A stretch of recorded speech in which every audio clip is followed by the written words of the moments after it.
Welcome to Everyday Magic, where we explore adding pops of magic to your everyday life.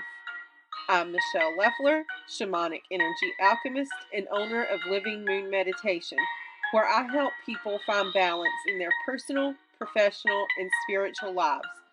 It's my honor to help you incorporate magic into your mundane life. Let's get started.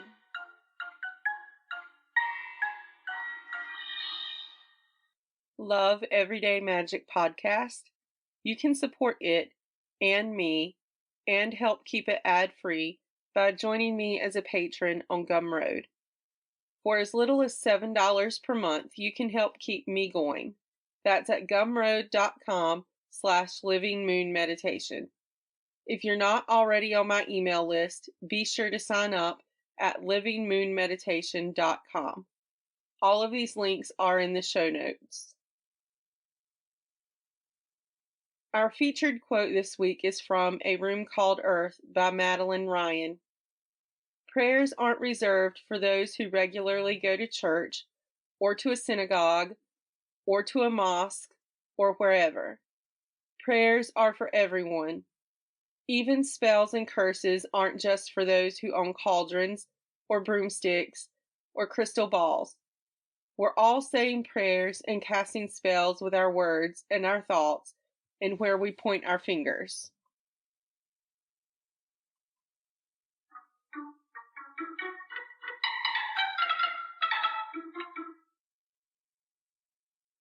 An intention is something you want to achieve and or the determination to achieve it.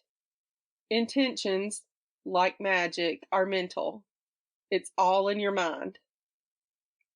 Regarding intentions, you visualize in your mind whatever it is you want to achieve. Once you have a clear and detailed picture in your mind, you decide and determine that you will accomplish it. These two aspects are mental actions.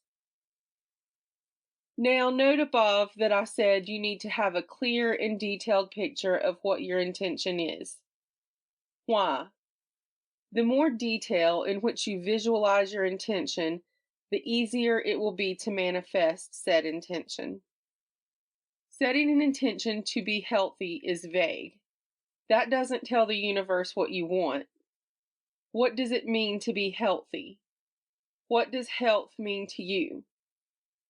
How will you know you have achieved health? See what I mean? You need to have a specific and detailed view of what your intention is. Take time in setting intentions. You've probably heard to be careful what you wish for because you might get it. Well, that's true. Everything in your life is something that you wished for and desired at some point. That can sound harsh if you are dealing with negative aspects of life. But perhaps those negatives are the manifestation of unclear intentions. I'm not saying this to be harsh, but to share the truth. I am dealing with and have dealt with such things myself. And I have since learned to be clear and specific with my intentions. Having a clear and specific intention, however, is not enough. Your intentions will not just drop out of the sky into your lap. You must manifest it. That is magic. You have the power to manifest whatever you desire. You just need to learn how to do it.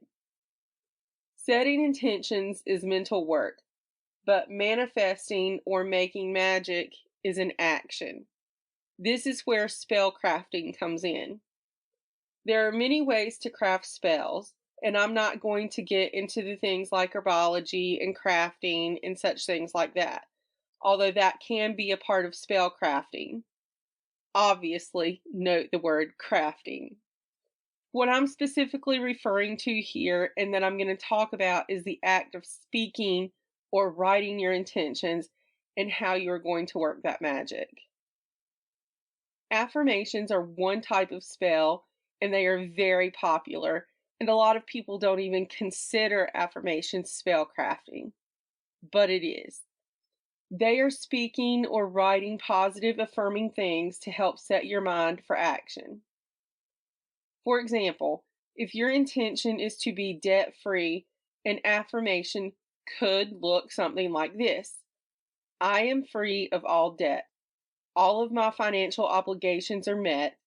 I have the financial means to pay for what I need and want upfront, free, and clear.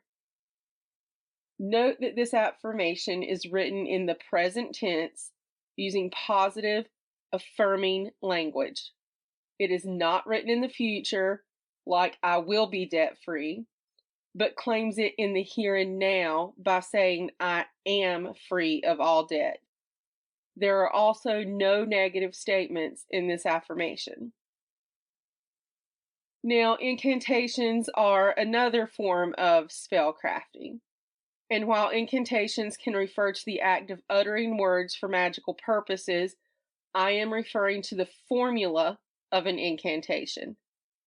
An incantation is a specific formula for writing or speaking the intention to help manifest it in reality.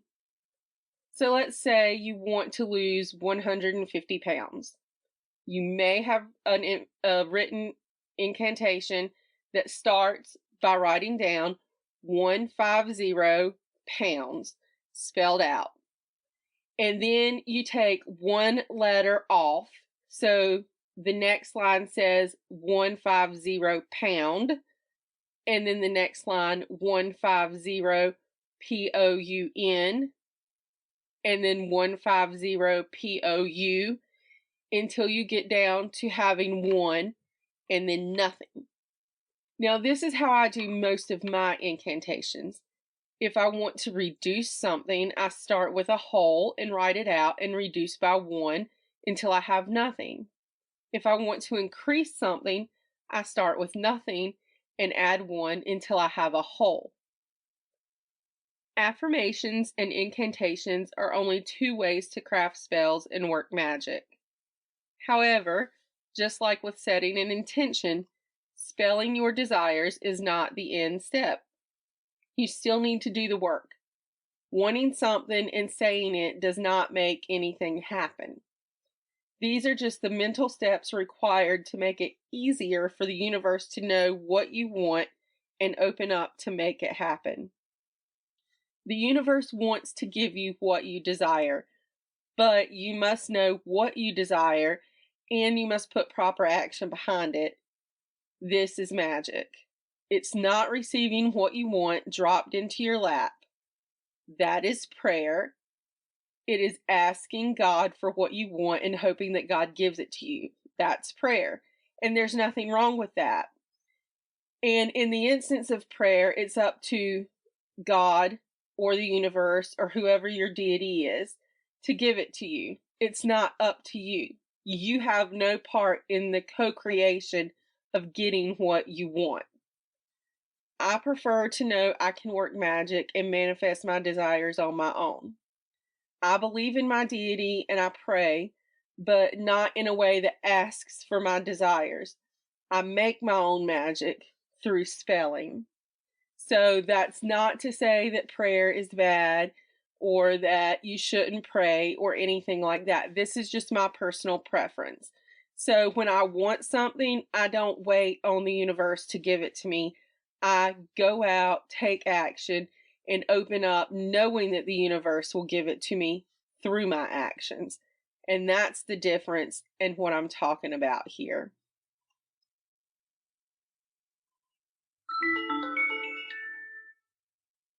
And now for the Astro Forecast. On March 9th, Mercury enters Pisces at 8:32 p.m. Eastern Standard Time. On March 10th, we have the first quarter moon at 5:45 a.m. Eastern Standard Time. Also on March 10th, Vesta enters Aquarius at 1:19 p.m. Eastern Standard Time. On March 18th, we'll have a full moon in Virgo at 3:17 a.m. Eastern Standard Time. And on March 20th, the sun enters Aries at 11:33 a.m. Eastern Standard Time.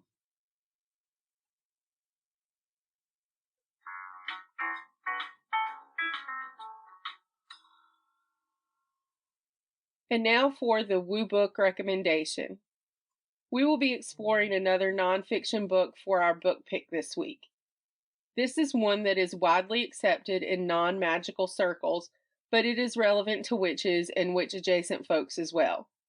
It is called The Human Swarm: How Our Societies Arise, Thrive, and Fall, and was written by Mark W. Moffat. This book is a longer read, clocking in at approximately 360 pages. It is extremely academic, so if that's not your style, this may not be the book for you. Moffat discusses human society and humans coming together to form towns, cities, and nations throughout history. He starts at the very beginning and works forward to the present day. The book presents how humans have come together to either function or not function as fellow humans and gathered together in societies, tribes, nations, and cities, how we have or have not gathered together in similar human groups. It is interesting from a sociological standpoint, but from a magical perspective, it's a fascinating way to see how we all work and what makes us tick. If this sounds like your cup of tea, and if you are up for an academic tome, you may be interested in The Human Swarm: How Our Societies Arise, Thrive, and Fall by Mark W. Moffat. Love Everyday Magic Podcast? I'd love to have you give me a 5-star review on Apple Podcasts or on your favorite podcast app. Want more magic with me? Join my free Facebook community, Bad Witch Society. It's the perfect place for anyone who's ever been told their brand of magic or witchcraft isn't right. Your magic is valid. Let's celebrate it together. You can find it at facebook.com/groups/badwitch, all one word. I have the link in the show notes for you. And if you're into Jewish magic, give my other podcast a listen. You can find Jewish Magic Podcast on the same platforms as this one.